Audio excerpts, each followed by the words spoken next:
Diabetes म्हणजे sugar पूर्ण शून्य अशी करण्याची प्रत्येक वेळेला गरज नसते. बरोबर. त्यामुळे आपण ठरवायचं असतं की हम्म. त्याला मित्र म्हणून आपल्या बरोबर ठेवायचंय का करेक्ट. शत्रू म्हणून त्याला बाळगायचंय. हे बरोबर. एकदा ठरलं पक्क की बरोबर. मग त्याची मॅनेजमेंट खूप सोपी होऊन जाते. बरोबर. तुम्ही आता सांगितलं की टाईप 1 डायबिटीस मोस्टली त्याचं रिझन हेरिडिटरी आहे. पण टाईप 2 डायबिटीस जेव्हा असतो तेव्हा त्याचं म्हणजे रिझन्स काय असतात? लाईक हेरिडिटरी असतं म्हणजे जर का घरी असेल आई वडील दोघांना हा तर नक्कीच तो त्यांच्या मुलांना होतो 100% असं आहे का?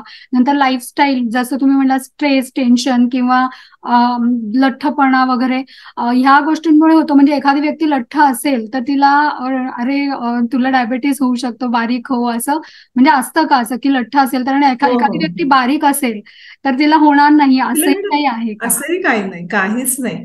शेवटी तुमचं म्हणजे जसं ना आपण एखादा मनुष्य आपल्याशी हसताना बोलताना दिसतोय, हम्म. पण त्याच्या मनात काय आहे हे शेवटी ज्याचं त्याला माहिती असतं. हम्म. हम्म. तसं डायबेटीसच्या बाबतीत आहे की तुमची शुगर वाढलेली दिसते आणि तुम्ही लठ्ठ नाही आहात, मग हे खोटं आहे असं म्हणून चालत नाही. हम्म. कारण तुमचं मन कसं डील करतंय प्रत्येक गोष्टीशी, तुमच्या हम्म. येणाऱ्या ज्या समस्या असतात आयुष्यातल्या हम्म. त्याच्याशी तुमचं मन कसं डील करतंय त्यानुसार तुम्हाला शुगर म्हणजे डायबेटीस पुढे होणार की नाही हे सांगता येतं. आणि ब- शेवटी ते ज्याचं त्याला कळतं. हा. तसं लठ्ठ माणसं आहेत ते प्रोन असतात कारण की हा. त्यांचे फॅट डिपॉझिट जास्त असल्यामुळे पॅन्क्रियास की ज्याच्यामधनं इन्सुलिन तयार होतं हम्म. त्याची ऍक्टिव्हिटी कमी होत गेली हम्म. जर त्या फॅट्समुळे तर त्यांना डायबेटीस होण्याची शक्यता वाढते. हम्म. पण लठ्ठ आहेत काही वेगवेगळ्या कारणांनी, हम्म. पण खूप ऍक्टिव्ह आहेत, भरपूर हम्म. व्यायाम करतायत, खाण्याचं पथ्य सांभाळतात, हम्म. त्यांना डायबिटीस होण्याची शक्यता खूप कमी असते.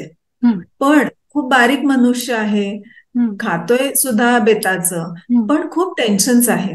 हम्म. म्हणजे त्याचे ते बारीकपण हे टेन्शनमुळे आहे. हम्म. तर तो सुद्धा मनुष्य त्या डायबेटीस होण्यामध्ये प्रोन असतो, म्हणजे त्याला डायबेटीस होण्याची शक्यता वाढलेली असते. ओके. त्यामुळे मग त्यांनी तसा आहार घ्यावा हम्म. आणि जो लठ्ठ आहे त्यांनी तसं सांभाळावं. म्हणजे हम्म. हा दोन परत फरक असतो. बरोबर. परत डायबेटीस झाल्यावर सुद्धा काही लोक जाड होत जातात हम्म. आणि काही लोक बारीक होत हा. जातात.